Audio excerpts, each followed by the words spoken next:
जय जीशु प्रभु जीशु कृष्ण ठारे मोर अति प्रिय भाई और भौणी माने समस्ते केमती अछंदी भलरे रहंतु। आपण माने प्रथम थर पाए हमर यूट्यूब चैनल नवजीवन वाणी देखुचंदी कि लाइक करंदु, शेयर करंदु, सब्सक्राइब करंदु। आसंतु शुणिबा मातृ समाचार अध्याय 16 पद संख्या 13 जीशुंग विषय पीतरंग घोषणा। यापर जीशु सजरिया फिलिपी अंचल पहुँची शिष्य मानक प्रश्न कले, मनुष्यपुत्र किए बोली लोके कहती। प्रेरित मानक सीधा जीशु गोटे प्रश्न पचारि तांको विषय लोक माने कौन कहते। आउ संग संग उत्तर गुड़िक बाहरला। वाक्य 14 से माने कहले, केतक कहती दिखाहुर जौहन, अन्य केतक एलियो, केही केही जरमिया किंबा प्रवक्ता मानक मध्यरु जणे। गुरु प्रश्न पचारे, शिष्य माने उत्तर देले। से खुशी प्रभुंर गोटे प्रश्न पाए आम उत्तर दे पारिलु। से रही प्रेरित मानक देखिकी जीशु सीधा से मानक गोटे प्रश्न पचारि। तत्पर जीशु से मानक पचारे, मु किए बोली तुम्भे माने कौन कहूछ? तुम्भ मानक पाई तुम पाई मु किए? मोर भाई और भौणी माने आज ये पवित्र वाक्य जीवंत वाक्य आपण माने शुणिबा बेले, यही वाक्य आपण मानक निकटरे मु प्रचार कला बेले सदा प्रभु आम प्रत्येक जन के प्रश्न पचारि, मोर पुओ मोर झीओ तुम पाई मु किए? आम पाई जीशु किए? जीवन रे बहुत प्रश्न गुड़िकर सब आम उत्तर देकी आम आसुचु, टेस्ट गुड़िक आम लेखि आसुचु, परीक्षा गुड़िकर सबू हेले से प्रश्न गुड़िक कौन किस? जीवन रे सबुठार गुरुत्वपूर्ण गोटे विषय मोर भाई मोर भौणी आपणक पाई जीशु किए? आमर जीवनी परवर्ती आमर ए पृथ्वी थी आमर यही पार्थिव जीवनी आम स्वर्गरे पहुँचबू ना आउटे तलकू यह आमर यही उत्तर उपरे निर्भर करे। हेले आज आमे ए प्रश्नर उत्तर देबा दरकार। मु किए बोली तुम्भे माने कौन कहूच? हठात प्रेरित माने एमतीकार गोटे प्रश्न से माने भाव नथिला।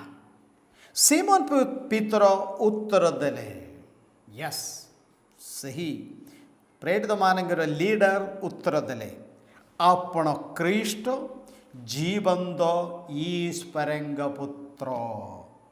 Praise the Lord. आपण ख्रीष्ट, आपण सही मिसिहा, आपण सही त्राणकर्ता जहाँ अपेक्षार आमे थिलु सारा पृथ्वी आपण अपेक्षार अछंती। आपण हेउचंदी सही त्राणकर्ता जीवंत ईश्वरंग पुत्र। यस मोर भाई और भौणी माने जीशु हेउचंदी आमर त्राणकर्ता। केवल जीशु ही आंभ मानक परित्राण दे पारिबे। ताहा ग्रहण करिबा न करिबा ता आम उपरे निर्भर ना। जीशु के पाख को आसिकी परित्राण विषय पदे भी आमको कहबार नाही। आमको दरकार खाद्य वस्त्र बास घर जहाँ सबू ए पार्थिव जीवन पाई सेतिकी मागिकी फेरी जीवा ताहा आम उपरे निर्भर। किंतु एतिकी जानी रखंतु, परित्राण अनंत जीवन देवा पाई शक्ति तिबा केवल जणे जणे जणे आका अछंदी जीशु ख्रीष्ट। ताहा ही मंडलीर प्रथम पुण्यपिता पीतरंग पाटीरु पवित्र आत्मा कहउचंदी, आपण ख्रीष्ट जीवंत ईश्वरंग पुत्र। आम निजे निजे चिंता करबा दरकार, मो पाई जीशु से जीवंत ईश्वरंग पुत्र की? खाली पार्टी कहले हेब नाही।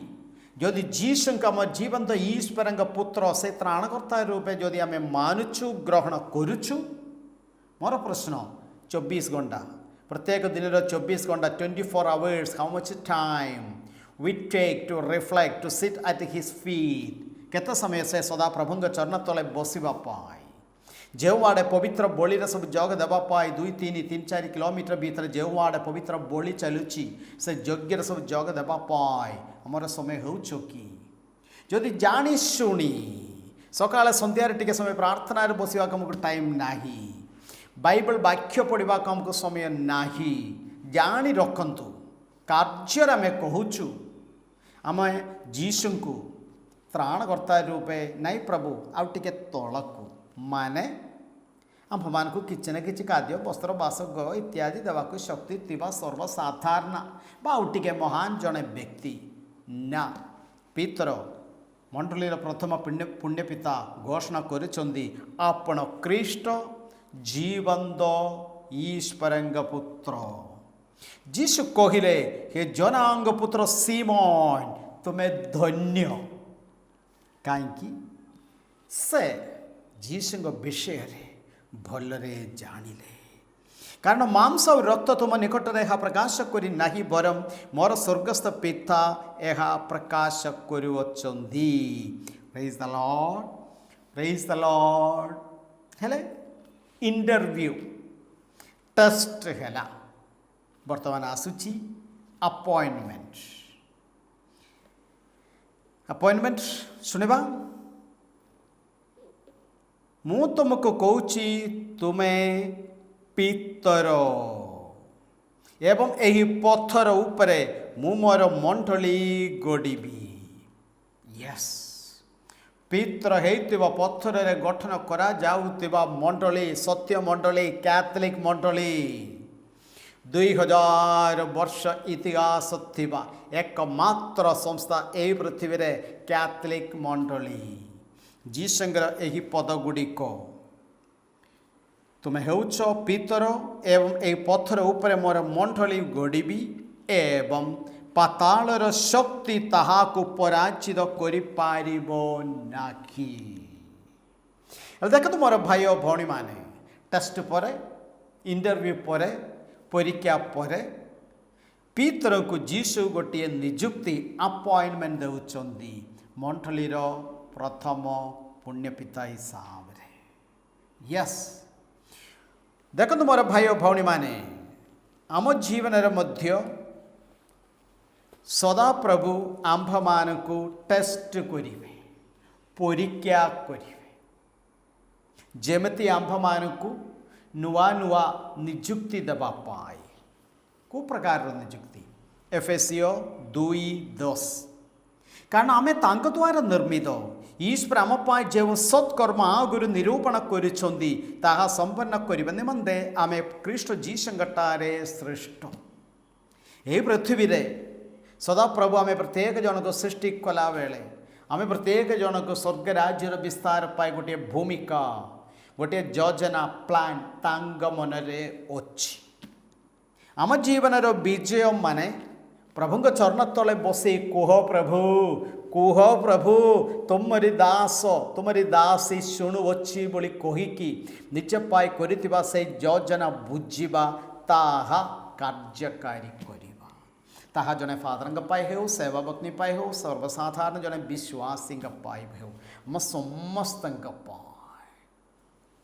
ହେଲେ ପିତରଙ୍କର ଟେଷ୍ଟ ହେଲା, ନିଯୁକ୍ତି ହେଲା। ହେଲେ ସ୍ପଷ୍ଟ ଭାବରେ ପ୍ରଭୁ କହୁଛନ୍ତି ମୁଁ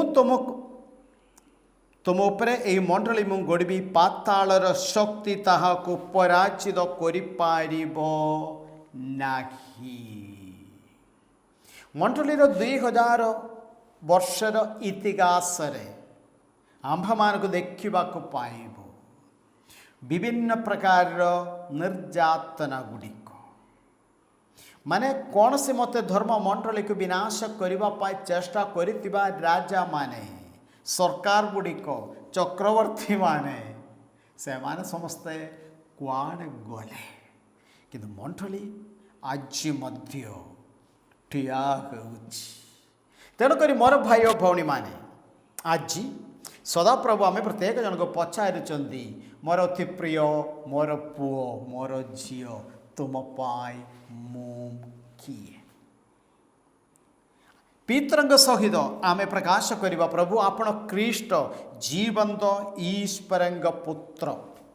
ତାପରେ ସେଇ ପ୍ରଭୁ ସ୍ୱର୍ଗ ରାଜ୍ୟର ବିସ୍ତାର ପାଇଁ ସେ ଆମ୍ଭମାନଙ୍କୁ ନିଯୁକ୍ତି ଦେବେ।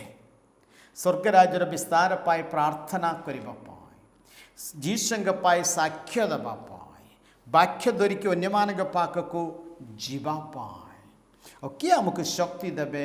ସଦାପ୍ରଭୁ। ଆଚ୍ଛା, ପ୍ରଭୁଙ୍କ ନାଁରେ ଆମେ ଠିଆ ହେଲା ବେଳେ, ପ୍ରଭୁଙ୍କର ବାକ୍ୟ ଧରି ଆମେ ଅନ୍ୟମାନଙ୍କ ପାଖକୁ ଯିବା ବେଳେ ସବୁ ଏକଦମ ବଢ଼ିଆ ହେବ ସେମିତି କିଛି ଗ୍ୟାରେଣ୍ଟି ନାହିଁ। ଦୁଃଖ ହେବ, ଅସୁବିଧା ହେବ, ନିର୍ଯାତନା ହେବ, କିନ୍ତୁ ପ୍ରଭୁ ସ୍ପଷ୍ଟ ଭାବରେ କହୁଛନ୍ତି, ଏହି ପଥର ଉପରେ ମୁଁ ମୋର ମଣ୍ଡଳୀ ଗଢ଼ିବି ଏବଂ ପାତାଳର ଶକ୍ତି ତାହାକୁ ପରାଜିତ କରିପାରିବ ନାହିଁ। ହେଲେ to be a Catholic Christian, yes, for that we must be proud of ourselves. ଜଣେ କ୍ୟାଥଲିକ୍ ଖ୍ରୀଷ୍ଟିଆନ ହେବା ତାଠାରୁ ଆମକୁ ଆଉ କ'ଣ ଦରକାର ମୋର ଭାଇ ଓ ଭଉଣୀମାନେ? ଆସନ୍ତୁ ସାଧୁ ପିତରଙ୍କର ମଧ୍ୟସ୍ଥତାରେ ଆମେ ପ୍ରାର୍ଥନା କରିବା। ଧନ୍ୟ ଧନ୍ୟ ପ୍ରଭୁ ପରମେଶ୍ୱର, ସର୍ବସାଧାରଣ ଜଣେ ଲୋକଙ୍କୁ ପିତରକୁ ତୁମେ ଡାକିକି ତାଙ୍କର ବିଶ୍ୱାସ ତୁମେ ଦୃଢ଼ କର। ତାକୁ ମଣ୍ଡଳୀର ଲିଡର ହିସାବରେ ତୁମେ ତାକୁ ଆପଏଣ୍ଟମେଣ୍ଟ ନିଯୁକ୍ତି ଦେଲ। ପ୍ରଭୁ ଆଜି ଆମେ ଆସୁଛୁ, ପ୍ରଭୁ ଆମର ବିଶ୍ୱାସ ଦୃଢ଼ କର। ସ୍ୱର୍ଗରାଜ୍ୟର ବିସ୍ତାର ପାଇଁ ଆମର ଭୂମିକା ଆମ୍ଭମାନଙ୍କୁ ଜଣାନ୍ତୁ ପ୍ରଭୁ। କରୁଣାମୟ ପ୍ରଭୁ ପରମେଶ୍ୱର, ଏ ଧନ୍ୟ ମୁହୂର୍ତ୍ତରେ ତୁମ ନିକଟରେ ପ୍ରାର୍ଥନାରେ ଥିବା, ବାକ୍ୟ ଶୁଣୁଥିବା ଆମର ଏଇ ଭାଇକୁ, ଏ ଭଉଣୀକୁ, ଏ ବାପାକୁ, ଏ ମାଆକୁ ଆଶୀର୍ବାଦ କର ପ୍ରଭୁ। ତାଙ୍କ ପରିବାରକୁ, ତାଙ୍କ ସାହିକୁ, ତାଙ୍କର ସେହି ବ୍ଲକକୁ, ସେ ଜିଲ୍ଲାକୁ, ସେହି ରାଜ୍ୟକୁ, ସାରା ପୃଥିବୀକୁ ଆଶୀର୍ବାଦ କର ପ୍ରଭୁ। ସାଧୁ ପିତରଙ୍କ ସହିତ ଯେମିତି ଆମେ ସ୍ୱୀକାର କରିପାରିବୁ ଆପଣ ହିଁ ଖ୍ରୀଷ୍ଟ ଜୀବନ୍ତ ଈଶ୍ୱରଙ୍କର ପୁତ୍ର। ସୁସ୍ଥ ଶରୀର, ସୁସ୍ଥ ମନ, ସୁସ୍ଥ ଆତ୍ମା ଦିଅ ପ୍ରଭୁ। ରୋଗରୁ, ଦୁଃଖରୁ, ପାପରୁ, ଅଭାବରୁ ରକ୍ଷା କର। ସର୍ବଶକ୍ତିମାନ ପରମେଶ୍ୱର ପିତା ଓ ପୁତ୍ର ଏବଂ ପବିତ୍ର ଆତ୍ମା ଆପଣମାନଙ୍କୁ ଆଶୀର୍ବାଦ କରନ୍ତୁ। ଆମେନ୍। ସମସ୍ତଙ୍କୁ ଜୟ ଯୀଶୁ।